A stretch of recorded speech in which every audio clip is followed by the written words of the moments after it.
These carcinogens are created during combustion, when reactive compounds called radicals, created by the heat, combine to form harmful PAH compounds, like the solvent benzene, naphthalene, and benzoapyrene. It is a very complex chemistry. We recognize that if we change one reaction, we do affect something else. If you try a catalyst that will remove the pHs, you may be increasing something else that you have to worry about then again. As it turned out, the chemicals that reduced PAHs produced an increase in nitrosamines, the carcinogens that can form during the curing of tobacco. Vector scientists went to work on a new additive to reduce these compounds.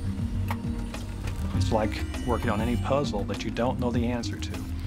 If you know the answer, it's no fun. And it's exciting, and I think we're going to do it. Vector's new cigarette, Omni, is scheduled to reach the market this year. Here's a little company, Vector or Liggett here, that we've, over the years, past 10 years, have had one scientist. And I feel in the past 3 years, we've developed some major breakthroughs in the tobacco business. And you guys sit back and ask yourself, the other companies have 400 scientists, 500 scientists each. What have they been doing the past 20 or 30 years?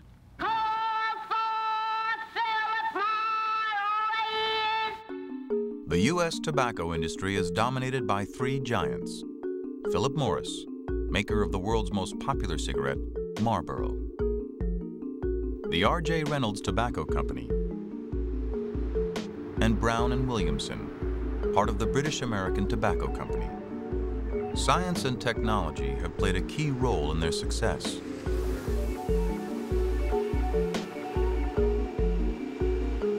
The cigarette was a handmade agricultural item until a rolling machine transformed it into a mass-market product late in the 19th century. A modern factory can turn out more than 500 million cigarettes a day.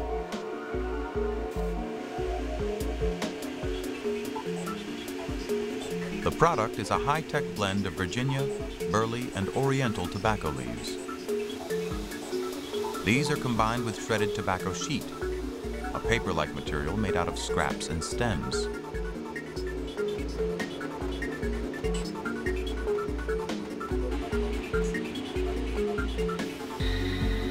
And there are chemical additives by the dozen.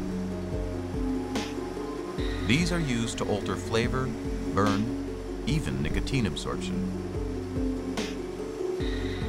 While additive-free cigarettes are often thought to be safer, the combustion of tobacco alone produces most of what's harmful.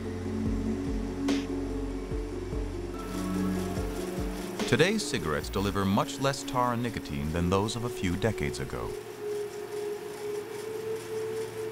The effort to reduce tar was stimulated by the 1964 Surgeon General's report, which provided government validation of the link between illness and smoking. When the industry saw that smokers were increasingly health conscious, the industry felt that it had no choice but to try to come up with some kind of modification to the product that could suggest to smokers, if the companies couldn't make it express in their ads, that the product was safer.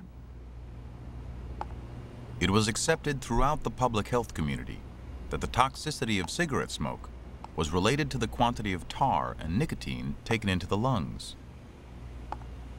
A relatively simple way to reduce the dose was to reduce the amount of tobacco in a cigarette and to speed up the burn with chemicals.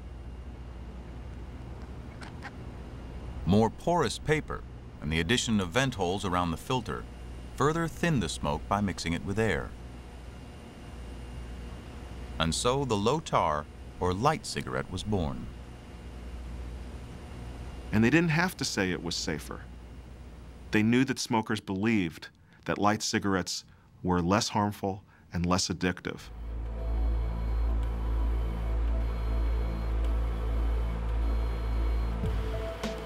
So that brands could be compared, the Federal Trade Commission developed a standardized procedure to measure tar and nicotine.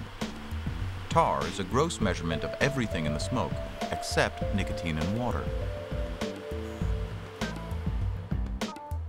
Figures from the smoking machines spurred vigorous competition for lower numbers. Between 1965 and 1980, average nicotine and tar yields were brought down from 37 to 14 milligrams of tar, and from 2 to 1 milligram of nicotine.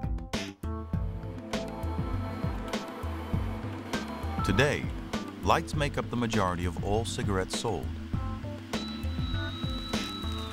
But once again, things haven't turned out as they were expected to.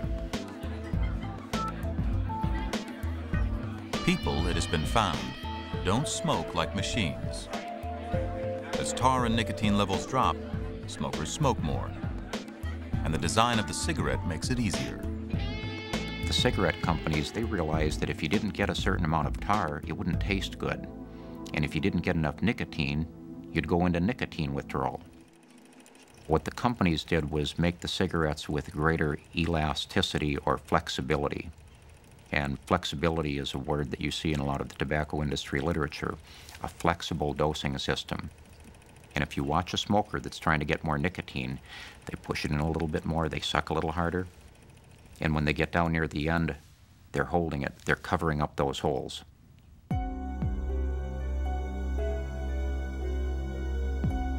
The results have been disastrous for public health. If you look at the history of the tobacco industry, it's a very, very bad one. The industry came out with light cigarettes in the 70s. And did we get a reduction in heart disease? No. People only smoked more intensely and more deeply and died at the same rates of heart disease. And as people sucked deeper, the cancer only went from high up here, down here, and there was no change in lung cancer. So the industry cannot be driving the train. The train has to be driven by regulatory authorities who use science to establish meaningful controls over product design.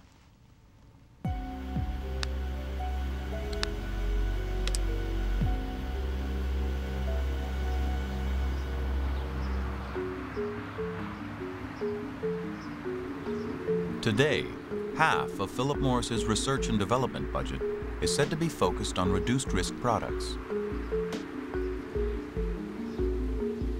It's an effort that was already underway in the mid-1970s, when secret work began on a radically different strategy to clean up cigarette smoke. We found out very early from just doing experiments on heating stuff at various rates, fast, slow, that tobacco actually doesn't just break down entirely and it's gone. The toxic compounds are produced at different temperatures. Some of the worst, like PAHs and carbon monoxide, occur at the highest. Cliff Lilly's team at Philip Morris developed a variety of experimental devices to control the heat used to vaporize tobacco. And we tried lots of things that some sound silly at this time in my life. Flash bulbs. A flash bulb cigarette I once really liked. When we put a flash bulb in the front of the cigarette, hit a switch, the flash would go off, and you would get a very nice puff coming from heated tobacco. There were a number of that type of thing. Coils of wire that we had hooked to a battery, and you heated the tobacco with the coil of wire. You walked a very narrow path. If you put too much heat in, the tobacco caught on fire. And then you had a very sophisticated regular cigarette. Might as well lit it with a match or a lighter. If you put too little heat in, it was like, toast coming out of your toaster. You really got no smoke, and it smelled toasted. And so it was very, very difficult to control the amount of heat. But efforts to create an electrically heated cigarette were cut back due to technological limitations or possibly the threat of litigation.